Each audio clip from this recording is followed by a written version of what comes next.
In 363 CE, Roman Emperor Julian achieved a remarkable triumph at the Battle of Ctesiphon.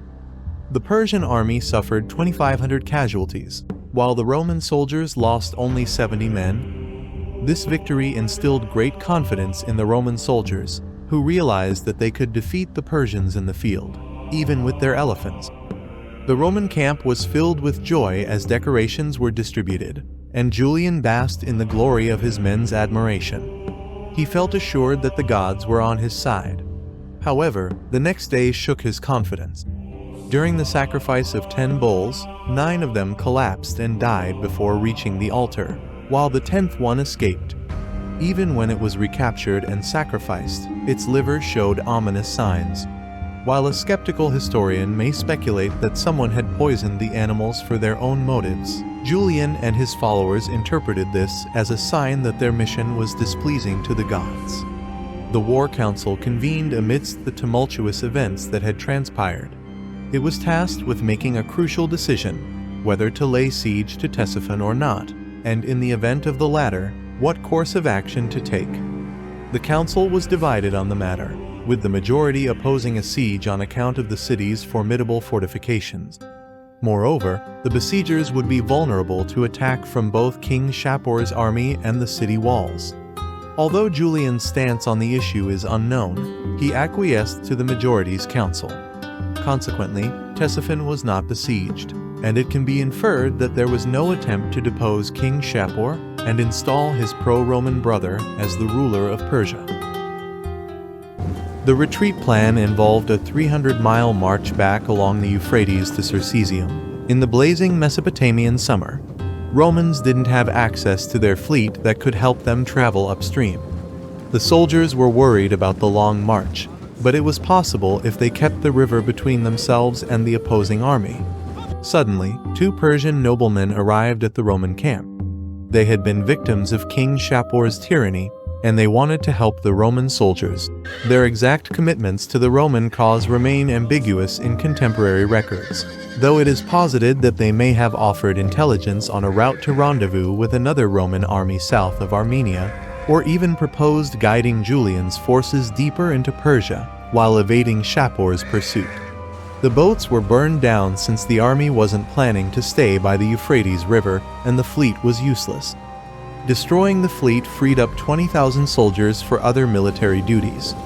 The soldiers became worried when they saw the smoke from the burning fleet, since they realized they wouldn't be returning to the river anytime soon. The Persian deserters' story was suspicious, so they were put to the torture. They admitted that they lied to the Romans and had been disfigured out of loyalty to King Shapor. The orders were given to stop the burning of the fleet, but it was too late.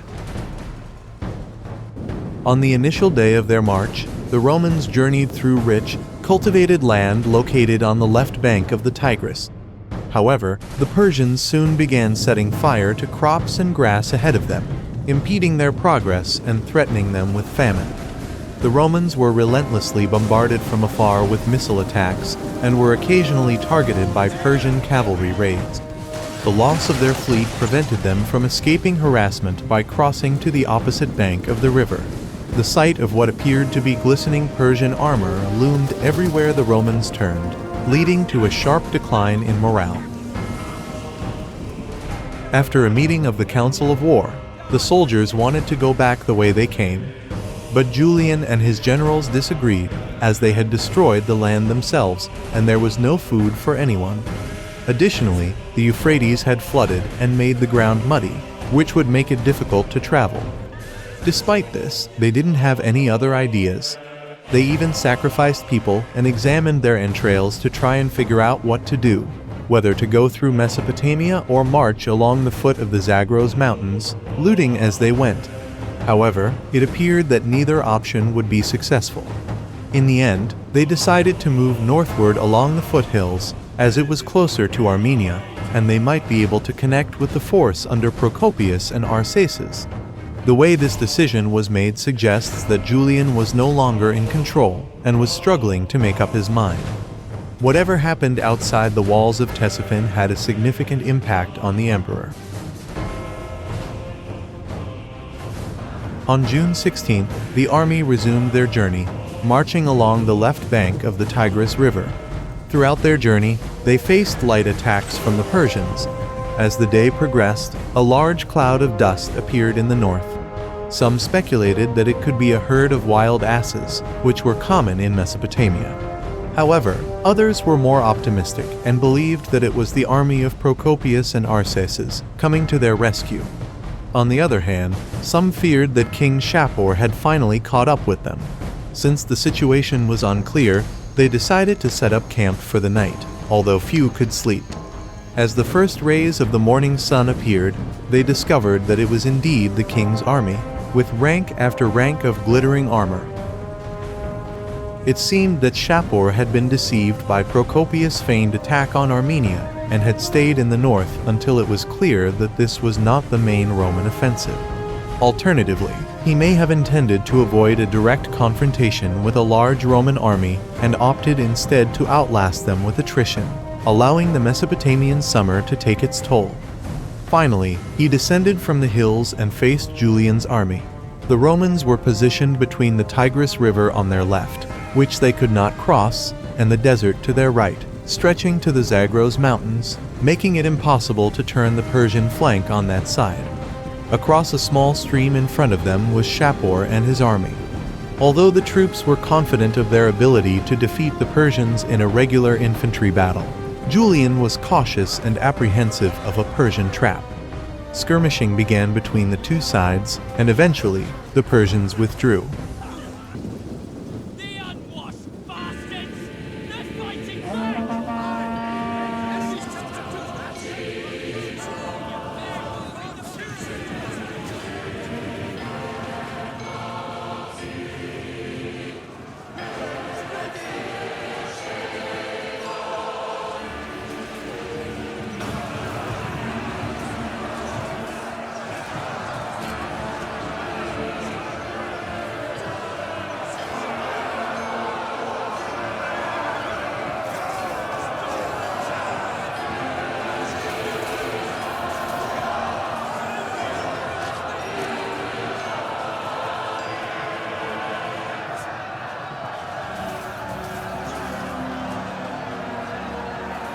The Romans emerged victorious, but the only disquieting feature was that the Persians had not bothered to fight.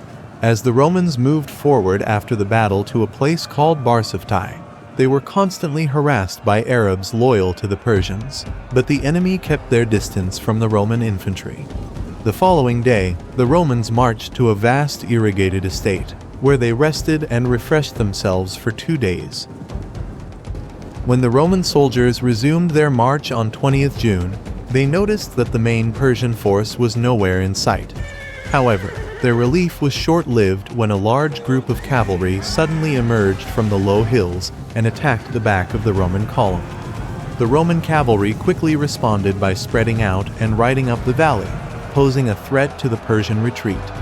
Eventually, the enemy was forced to pull back, but not before inflicting significant damage on the Roman army. The uncertainty of the situation began to take its toll on the Romans, with various units accusing each other of cowardice. One cavalry group was even publicly shamed and ordered to march on foot with the prisoners and baggage. Additionally, 4 light infantry officers were demoted. The oppressive heat, swarms of flies, and the knowledge that Shapur was lurking just beyond the hills made the soldiers even more uneasy about their mission. The pace of the march slowed down considerably as the grass and crops in front of them were continuously burning. Supplies were also running low again. On 21 June, the army only managed to advance less than 10 miles to a place called Maranga, which was approximately 30 miles south of Samarra. The soldiers set up camp there, exhausted, frustrated, and anxious about what was to come. As the sun began to rise on the following day, the sentries on duty spotted an enormous Persian army approaching their position. The sight of heavily armored Persian soldiers, their faces hidden by visors, was enough to unsettle even the bravest of Roman soldiers. The sound of the elephants that followed the Persian army only added to the sense of dread. Julian knew that he could not allow himself to be caught off guard by the Persians. If their archers were to get behind the Roman line, it would spell disaster. Although the Persians were better trained and equipped with missile weapons, Julian was confident in the strength and skill of his Roman infantry in close combat. With his army arranged in a wide crescent formation, Julian led his troops to meet the Persians head-on, marching at double speed to reduce the time they were exposed to the enemy's archers. The ensuing battle was brutal and prolonged, with both sides suffering heavy losses. But in the end, the Persians were forced to retreat, leaving countless dead on the battlefield. Despite this victory, the Roman army continued to face ongoing challenges. Supplies remained a persistent concern, and the Persian mounted troops and their Arab allies continued to harass the Roman army relentlessly, draining their strength and resources.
From June 23rd to 25th, the Roman army stayed at Maranga.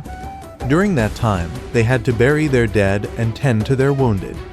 Food supplies were running low, and all they had to eat was wheat porridge, which was not enough for everyone. Emperor Julian found it hard to sleep at night, and one night he thought he saw the spirit of the Roman people pass through his tent. He also saw a falling star and believed the gods were abandoning him. Before dawn, he called upon the Etruscan haruspices who practiced divination to seek their advice. They warned him not to engage in battle, but Julian ignored their warning. He was determined to get out of his predicament because he knew that the Persian army could attack his troops at any moment. The haruspices pleaded with him to delay his departure, but this would have meant marching during the hottest part of the day. On the morning of 26 June, as soon as daylight broke, the army set out towards Samarra, not far from the riverbank. However, they were continuously attacked by the Sassanids from the surrounding hills, forcing them to march in battle formation. Julian, who was marching with the advance guard, received news that the rear of the column was under heavy attack. Without even taking the time to put on his heavy breastplate, he rode back to see what he could do to help. On his way, he learned that his left flank was also being attacked by a substantial cavalry force, supported by elephants, and was falling back. Riding up to the battle area, Julian saw his soldiers retreating, causing him to rally them in an attempt to steady the ranks. His presence and example served as a source of inspiration, causing the Persians to fall back. Julian then rushed forward, signaling to his men to follow him.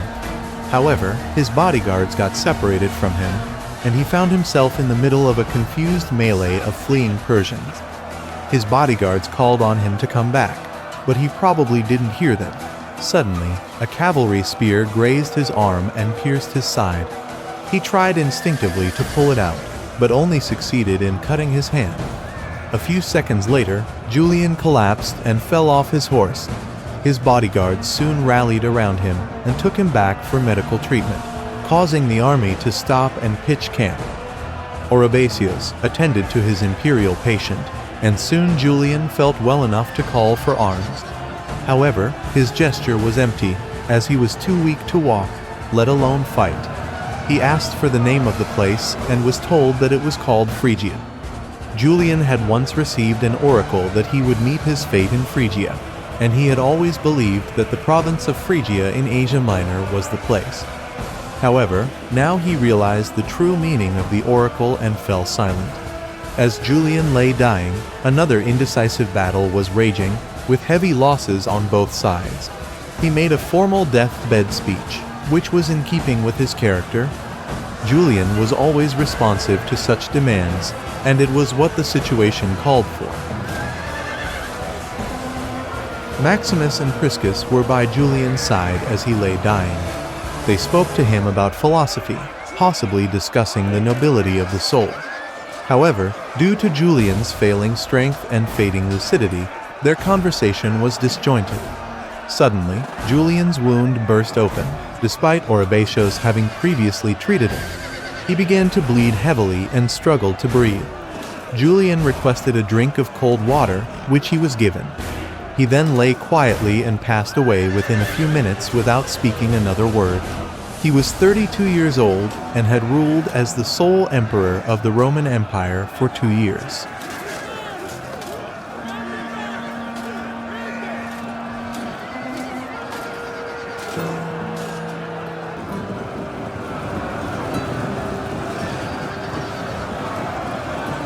Julian's army faced a challenging situation when they had to elect a new commander to replace Julian.